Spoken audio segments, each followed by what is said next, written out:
ಏನ್ ಸುಸ್ತಾಗೋಯ್ತಾ? ಎನರ್ಜಿನೇ ಇಲ್ಲ. ಆ ಹ್ಯಾಪಿ ಬರ್ತ್ಡೇನಾ? ಹ್ಯಾಪಿ ಮ್ಯಾರಿಡ್ ಲೈಫಾ? ಅಪ್ಪು ಸರ ಎಲ್ಲ ಹಾಡುಗಳು ಬರುತ್ತೆ. ಬಟ್ ಅದಕ್ಕಿಂತ ಮುಂಚೆ ಇವತ್ತಿನ ಕಾರ್ಯಕ್ರಮದಲ್ಲಿ ಈ ವೇದಿಕೆಯಲ್ಲಿ ನಮಗೊಂದು ಅವಕಾಶ ಸಿಕ್ತಲ್ಲ ಮಾತಾಡೋದಕ್ಕೆ, ಅದೇ ನಮ್ಮೆಲ್ರಿಗೂ ಸಿಕ್ಕಂಥ ಪುಣ್ಯ ಇದು. ಎಷ್ಟು ಪುಣ್ಯವಾದಂತಹ ಭೂಮಿ ನೋಡಿ. ಇಲ್ಲಿ ಕಲ್ಲುಗಳಲ್ಲೂ ಕೂಡ ಹಾಡು ಕೇಳಿಸುತ್ತೆ, ಶಿಲೆಗಳಲ್ಲಿ ಸಂಗೀತ ಕೇಳಿಸುತ್ತೆ. ಇವತ್ತು ವಿರೂಪಾಕ್ಷನ ಸನ್ನಿಧಿಯಲ್ಲಿ ತುಂಗಭದ್ರಾ ತಟದಲ್ಲಿ ವಿಜಯನಗರದ ವೈಭವ ಹೇಗಿದೆ ಅಂತ ನಮಗೆ ನೋಡೋದೇ ಒಂದು ಖುಷಿ. ಎಲ್ಲರೂ ಇಲ್ಲಿ ಸೇರಿರೋರು ಅಷ್ಟು ಜನ ಕನ್ನಡಿಗರು ಬಹಳ ಹೆಮ್ಮೆಯಿಂದ ಇಲ್ಲಿ ಸೇರಿದಾರ.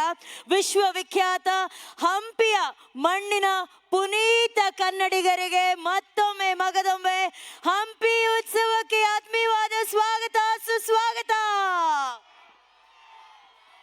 ಹಾಡುಗಳು ಕೇಳೋಣ ಇವತ್ತು ರೀ. ಹೆಂಗಿರ್ಬೇಕು ರೀ ಇಲ್ಲಿ ಎನರ್ಜಿ ಹೆಂಗಿರ್ಬೇಕು. ಹಂಪಿ ಉತ್ಸವ ನೋಡೋದಕ್ಕೆ ಎಲ್ಲೆಲ್ಲಿಂದ ಬರ್ತಾರೆ. ಬರೀ ಕರ್ನಾಟಕದಿಂದ ಬರೋದಷ್ಟೇ ಅಲ್ಲ, ಬೇರೆ ಬೇರೆ ರಾಜ್ಯಗಳಿಂದ ಎಲ್ಲ ಬರ್ತಾರೆ. ಅವ್ರಿಗೆಲ್ಲ ಗೊತ್ತಾಗ್ಬೇಕು ತಾನೇ ಕನ್ನಡ ಪವರ್ ಏನು, ಕನ್ನಡ ಕದರೇನು, ಕನ್ನಡಿಗರ ಸೌಂಡ್ ಏನು ಅಂತ.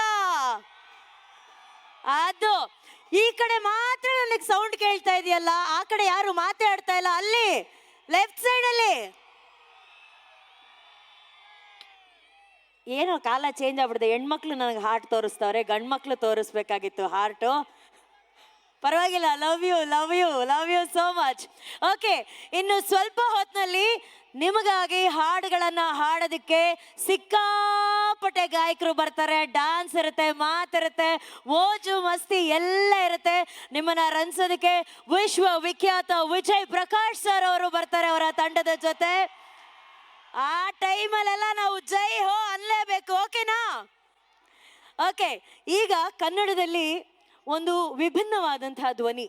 ಇವ್ರು ಹಾಡಿದಂಥ ಹಾಡನ್ನ ವಾಪಸ್ ಇವರೇ ಹಾಡಿ ಅಂತಂದ್ರೆ ಅದೇ ರೀತಿ ಹಾಡೋದಕ್ಕೆ ಅಸಾಧ್ಯ. ಹಾಡಿದಂಥ ಒಂದೊಂದು ಹಾಡು ಕೂಡ ಒಂದೊಂದು ಇತಿಹಾಸ ಸೃಷ್ಟಿ ಮಾಡಿದಂತಹ ಗಾಯಕರು ಇವರು.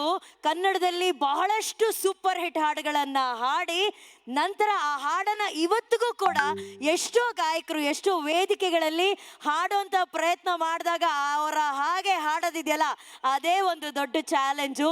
ಅಂಥ ಒಂದು ಆಟೋಗ್ರಾಫನ್ನು ಪ್ರತಿ ಬಾರಿ ಅವ್ರು ಹಾಡಿದಾಗ ಹಾಡ್ತಾರೆ. ಇವತ್ತು ನಮ್ಮ ಹಂಪಿ ಉತ್ಸವದಲ್ಲಿ ಆ ಹೆಮ್ಮೆಯ ಗಾಯಕರು ಬಂದಿದ್ದಾರೆ. ಕನ್ನಡಿಗರೇ, ನಿಮ್ಮೆಲ್ಲರ ಪ್ರೀತಿಯ ಚಪ್ಪಾಳೆಯೊಂದಿಗೆ ಸ್ವಾಗತಿಸಿ ದ ಒನ್